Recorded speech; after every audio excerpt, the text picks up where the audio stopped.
Assalamualaikum warahmatullahi wabarakatuh. Selamat siang, selamat berjumpa kembali ya para pejuang cuan, saudara-saudara seperjuangan. Asik. Oke. Gimana keadaan kalian semua? Semoga kalian itu dalam kondisi yang baik-baik saja, sehat semua serta sukses semua buat kalian. Amin. Mantap jiwa ya. Dan tetap tidak luput ya kan kawan, secangkir kopi harus selalu ada buat menemani kesempatan di siang hari ini, yang dimana kalau kita lihat bersama-sama ya, dari segi market cap secara overall teman-teman, dia berada di area 2,54 triliun dolar per video ini dibuat. Sedangkan kalau kita mengacu pada Bitcoin dominance ya 52,6% teman-teman ya, Fair and Greed Index masih stabil di area 60.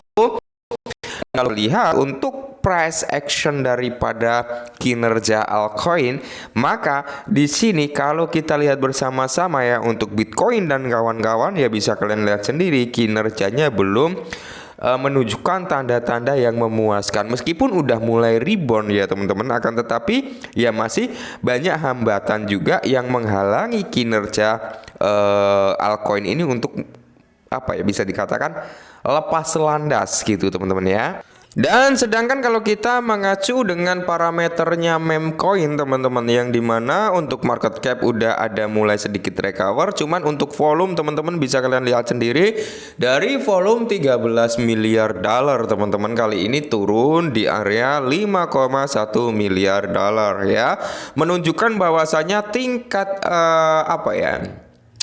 perdagangan dari sektor meme ini menurun sangat drastis ya. Dan kalau kita lihat bersama-sama teman-teman, antara range 1 sampai 5 masih diduduki dengan token atau meme yang sama teman-teman ya.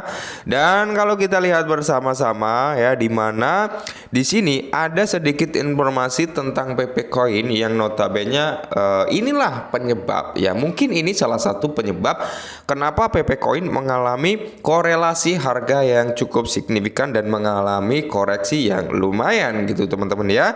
Jadi siapkan mental kalian aja gitu ya, jangan sampai kalian tiba-tiba melakukan cut loss dan sebagainya ya. Sayang sekali kalau kalian cut loss, tapi perkuat mental kalian ya. Oke, kita langsung bahas.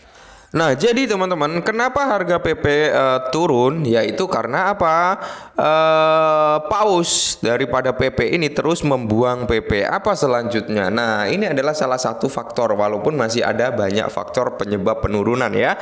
Salah satu faktornya adalah pembuangan daripada wealth. Nah, harga PP Coin turun karena banyak ikan paus yang terus membuang PP dalam jumlah besar, menyebabkan apa? Kekhawatiran pasar dan spekulasi tentang masa depan koin tersebut. Ingat teman-teman ya, konteksnya adalah seperti ini ya. Masuklah ketika orang-orang itu takut untuk masuk, dan keluarlah ketika orang-orang itu berbondong-bondong untuk masuk. Jadi dalam tanda kutip, masuklah ketika harga mengalami penurunan dan pergilah ketika harga mengalami kenaikan gitu teman-teman ya. Jadi kalian bisa memanfaatkan yang kemarin sempat keluar-keluar, bang, kapan ini PP koreksi bang, kapan ini kita bisa melakukan penyerokan dan melakukan cicil mencicil gitu ya. Ini waktunya gitu teman-teman. Ini waktunya kalian bisa melakukan yang namanya dollar cost averaging atau melakukan DCI teman-teman ya. Oke, yang dimana kalau kita lihat bersama-sama ya, harga PP Coin bertema kata baru-baru ini mencapai titik tertinggi sepanjang masa. Menariknya banyak perhatian.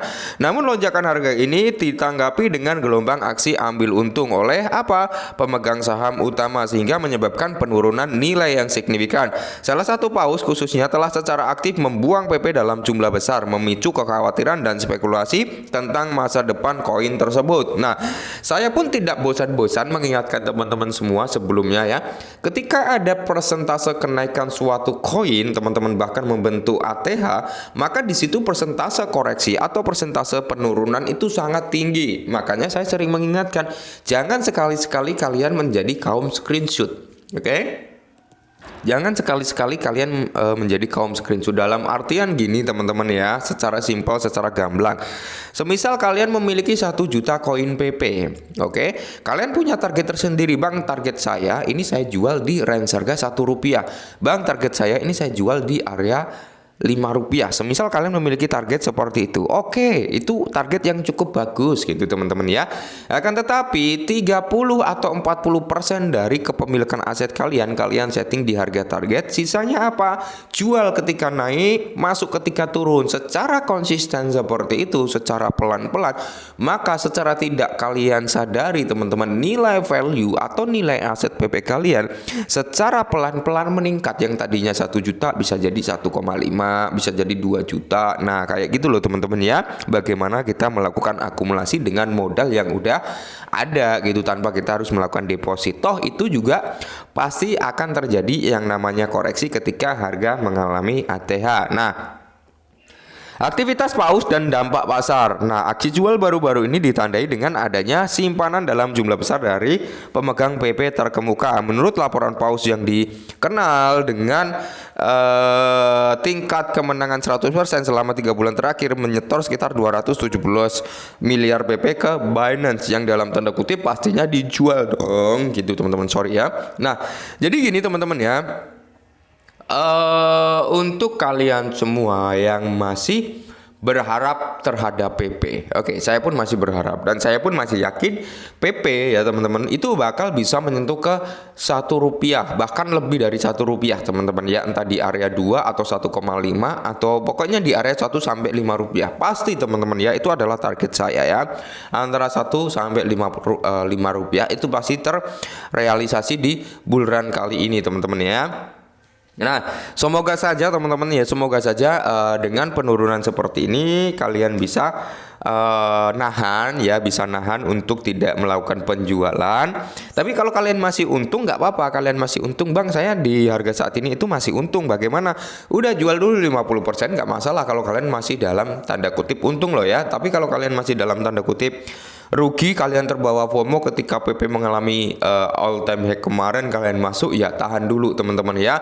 Dan saya kira untuk di tahun-tahun 2024 mungkin di kuartal keempat lah atau kuartal ketiga, di pertengahan kuartal ketiga mungkin kita akan melihat ya kinerja positif dari sektor kripto teman-teman ya, terutama dari Bitcoin dan kawan-kawan termasuk altcoin, mungkin akan menunjukkan tanda-tanda yang positif. Oke, seperti itu sampai benar kita bisa melakukan panen raya di tahun 2024. Jadi buat Army PP udah nggak usah khawatir lah ya.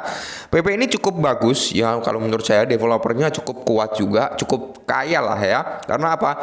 Umurnya belum genap lama gitu teman-teman, masih seumur jagung, tapi dia udah mampu listing ke dalam platform besar. Sedangkan meme lainnya yang notabene lahir di tahun 2021, lahir di tahun 2022 ya, itu belum mampu menjebol yang namanya Binance, Kraken kayak gitu belum teman-teman, tapi PP udah ya. Jadi tetap semangat dan selalu kurangi sambat dan salam cuan.